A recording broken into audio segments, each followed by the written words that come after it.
వచ్చేటప్పుడు ఒక 2 కేజీలు పన్నీర్ తీసుకురాపో.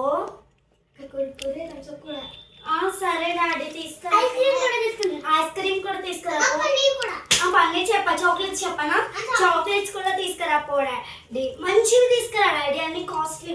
ఆగు, చెప్తున్నా నేను. పన్నీర్ 2 కేజీలు. నెక్స్ట్ కుర్కిరేలు ఒక దండ తీసుకొచ్చి 10 రూపాయలవి. ఐస్ క్రీమ్ బాక్స్ ఒకటి. Next chocolates box, Thums Up 2 litre bottles 5 తీసుకురాపో డాడీ. సరిపోతుంది. ఇంకేమన్నా ఎక్స్ట్రా ఇంకేమన్నా బిర్యానీ కట్ట ఏమన్నా తీసుకొచ్చాయి డాడీ. మంచిగా కూరండేస్తాను. బాయ్. ఎందుకు హర్షిని అలా డిస్టర్బ్ చేస్తూ మాట్లాడుతుంది? ఇన్నందుకే బొక్క 1500 మించి అవుతుంది. అందుకే చెప్పినాను.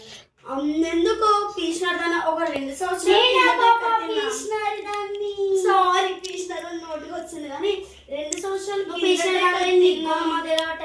2 సంవత్సరాల కింద తిన్నాం. అదే రాత్రి మిగిలిపోయిన, అదే శనివారం ప్రొద్దుట మిగిలిపోయిన అన్నంతో ఇప్పుడు ఫ్రెష్గా పులిహోర చేస్తుండే. రాత్రి అది కూడా శనివారం పొద్దున మిగిలిపోయిన అన్నంతో ఫ్రెష్ పులిహోర చేసినావా బుజ్జి తల్లి? ఆదివారం నీ దయ వల్ల ఇవాళ చికెన్ లేదు, అది కూడా పన్నీర్ వండుదాం అనుకున్నాను. ఫ్రెష్ పులిహోర చేసినావా బుజ్జి తల్లి?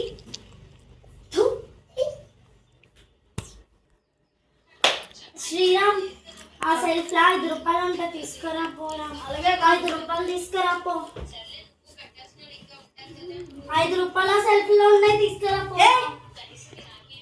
5 రూపాయల ఎందుకే? ముందు 5 రూపాయలు ఎందుకు చెప్పు? ఇంకెందుకు 5 రూపాయలు? అమ్మ అట్లా లెక్చర్ ఏంటి? 5 రూపాయలు ఎందుకు చెప్పు? ఫోన్ పోతుంది. ఫస్ట్ 5 రూపాయలు ఎందుకు చెప్పు. పేపర్ చిరిగిపోయింది, పేపర్ అతికించుకోనికి గమ్ తెచ్చుకున్నాను. దానికి 5 రూపాయల ఎందుకంట? అమ్మ ఇప్పుడు వేరుగా అన్నం చేస్తుండే, పోయి ఇన్ని మెతుకులు తీసుకుని తీసుకోపో. 5 రూపాయలు అంట. ఇటు రా బుజ్జి తల్లి. మంచిగా చెప్పాను కదా, సన్మానం చేస్తారు అనుకుంటా.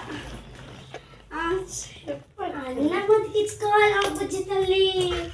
ఇంకో 2-3 చెయ్యమంటావా సన్మానం? పీసినారు ముఖం దాన్ని పీసినారు లెక్కలు వేస్తాం. జల్ నడికెళ్ళి అక్క ఏంటక్క నొక్కరవ్వా.